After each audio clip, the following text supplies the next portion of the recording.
Bonjour mesdames, bonsoir mesdames, bonsoir messieurs, vous êtes sur RCI, c'est un plaisir d'être avec vous.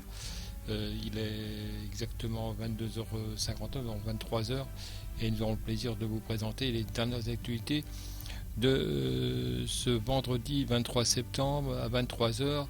Et nous allons faire un peu un récapitulatif des informations qui ont été livrées cette semaine par notre rédaction sur RCI TV Ardennes. C'est notre écoutez, on peut être satisfait d'être avec vous les Ardennais, car on apprécie particulièrement les Ardennes et on essaie de tout miser sur l'information au profit de nos amis donc ardennais.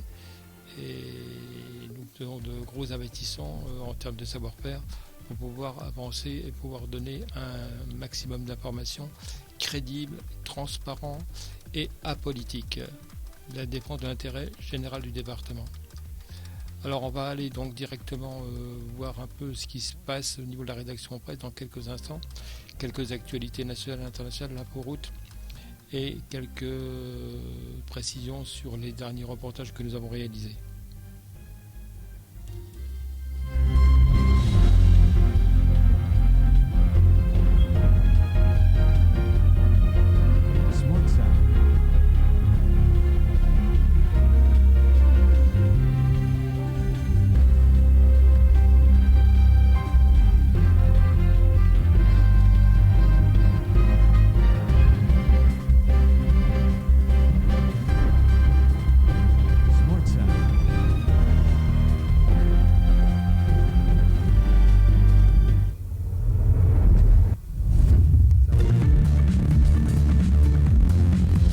Régional, local avec notre rédaction Ardennes.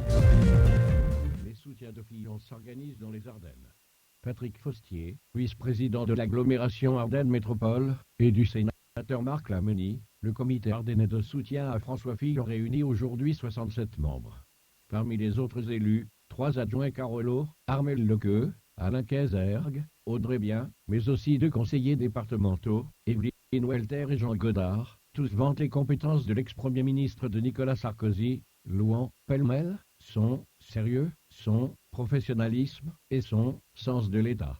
Pour les membres du comité de soutien, François Fillon est, de tous les candidats à la primaire, celui qui a le programme le plus crédible.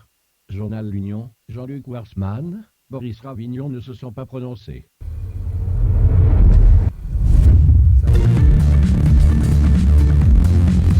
Les infos nationales avec notre rédaction nationale. Le régime de Bachar al-Assad a lancé une nouvelle offensive sur Alep hier soir, et ce quelques heures seulement avant le début des négociations à l'ONU sur la Syrie, au cours desquelles de toute façon la communauté internationale n'est pas parvenue à imposer une trêve. La France a vendu ce matin 36 avions de chasse à l'Inde. Des avions qui, selon Gilles Boquera, chercheur associé à la Fondation pour la recherche stratégique, ont pour but de renforcer la position de New Delhi face à Pékin, mais aussi face à Islamabad. Il y a l'idée qui s'est développée en Inde au cours des dernières années que l'Inde devait être en mesure de mener une guerre contre 2 fronts à la fois. Donc c'est le front pakistanais et le front chinois. La transaction porte sur 8 milliards d'euros. En Pologne, les adversaires et les partisans de l'avortement se sont affrontés hier au Parlement. Les députés examinaient 2 propositions de loi opposées. Joanna Bazaniuk est militante anti-avortement. Elle a plaidé pour un durcissement de la loi déjà très restrictive. Aujourd'hui, nous pouvons donner la chance à chaque enfant de naître en sécurité, y compris à l'enfant malade ou à celui qui a été conçu dans des circonstances traumatisantes. Il suffit que nous choisissions la vie. Barbara Nowacka, elle, a milité pour contrer ce qu'elle appelle une régression, mais sa proposition a été écartée ce matin. Ce projet des fanatiques de droite, soutenu par une partie de la hiérarchie de l'Église et malheureusement aussi par des députés, est un danger pour les libertés citoyennes. Nous ne voulons pas de l'enfer pour les femmes. Moins de 2000 avortements légaux sont pratiqués annuellement en Pologne. Les IVG clandestines ou à l'étranger seraient, elles, comprises entre 100 000 et 150 000 par an. Enfin, après une décennie glaciale, le Canada et la Chine ont scellé hier leur rapprochement. Pékin et Ottawa ont annoncé leur volonté de lier leur économie par un accord de libre-échange. La météo du soleil cet après-midi, maximale entre 15 et 22 degrés.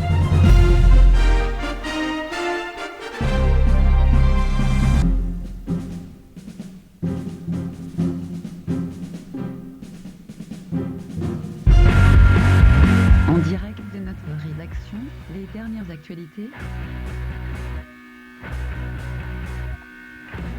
Mission du centenaire de la Première Guerre mondiale, c'est un groupement d'intérêt public, GIP, créé par arrêté ministériel du 5 avril 2012, publié au journal officiel le 11 avril 2012, chargé de préparer et de mettre en œuvre le programme commémoratif du centenaire de la Grande Guerre, installé par le préfet des Ardennes, le 9 novembre 2012, le comité départemental du centenaire dans les Ardennes est coprésidé par le préfet et le président du conseil départemental.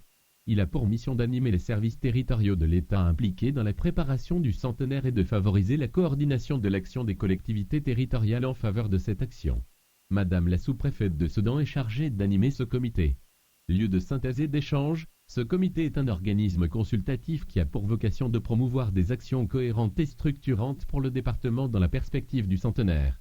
Le comité de pilotage départemental est composé des institutions suivantes, les services de l'État, l'Office national des anciens combattants, les collectivités territoriales, les associations départementales de maires, les membres de la mission pour le centenaire, les associations du monde combattant et patriotique. D'autres partenaires seront appelés à rejoindre le comité au fur et à mesure de la mise en œuvre du programme. Le label, centenaire, les projets commémoratifs qui seront proposés par les collectivités, les associations ou les entreprises à compter de 2014 participeront de l'esprit du centenaire, promu par la mission du centenaire de la Première Guerre mondiale, qui souhaite valoriser la richesse du patrimoine local à l'échelle des territoires, œuvrer à la compréhension d'une histoire de France partagée, s'inscrire dans la dynamique de la construction européenne fondée sur un héritage commun, participer au rayonnement culturel de la France sur la scène internationale. L'obtention du label centenaire par les porteurs de projets permettra aux projets labellisés de figurer au programme commémoratif officiel du centenaire, programme mis en ligne sur le portail internet de la mission du centenaire, imprimé puis distribué sur tout le territoire français. Il garantira au public et aux éventuels mécènes que la qualité du projet a été reconnue par l'État. Procédure de labellisation. Les dossiers de demande de labellisation doivent être adressés à la sous-préfecture de Sedan. Dans la perspective de ce grand rendez-vous mémoriel international, un rapport de préfiguration rédigé par Joseph Vimette, alors adjoint au directeur de la mémoire, du patrimoine et des archives au ministère de la Défense et des anciens combattants, maintenant directeur de la mission du centenaire, a été remis le 11 novembre 2011 au président de la République. L'inforoute avec le club Entreprendre. Votre recherche d'invest. Autoroute Info, il est 23h. Jérôme Vincent. Et on va commencer ce flash par la Côte d'Or et le département de la Côte d'Or. Avec tout d'abord, il y avait un véhicule arrêté au kilomètre 292 de l'autoroute A6 en direction de Lyon. Plus de soucis à vous faire, hein. Il a pu être placé dans un refuge, il n'y a plus de gêne au trafic.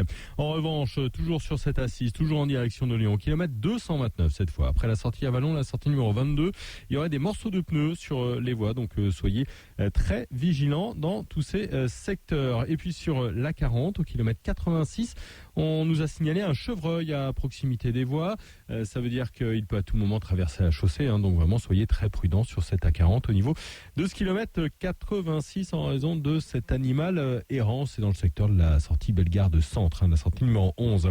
Partout ailleurs, trafic plutôt fluide. Cette nuit, ça se passe plutôt bien ce soir, hein, et ce, quel que soit l'axe sur lequel vous circulez, comme la 5, la 31 ou bien encore l'autoroute A43. Le prix, vu par Elodie, 8 mois, et sa maman. Fais dodo mon cœur, bien au chaud parmi toutes ces fleurs. Bah oui, maman fait des rimes. C'est ta ravissante douillette rose à petites fleurs qui m'inspire et dans laquelle tu vas faire les plus beaux rêves du monde. Et oui, tu as même les peignoirs assortis, mais ça c'est pour le bain demain matin. Chez Monoprix, à partir de 29,90 € la douillette bout de chou et 19,90 € le peignoir assorti. Bonne nuit mon bout de chou.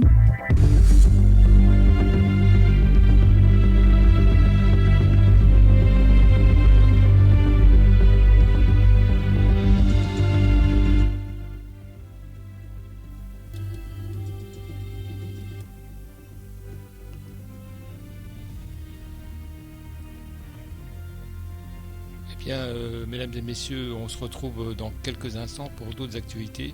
Vous êtes sur RCI Tout Info TV Ardennes et nous vous remercions de votre fidélité. Nous constatons. Alors une petite remarque qui est importante pour ce qui est des dons possibles pour le mécénat concernant les projets du centenaire de la commémoration de 14-18, vous devez vous adresser à la sous-préfecture de Sedan si vous êtes intéressé pour réaliser une opération de mécénat.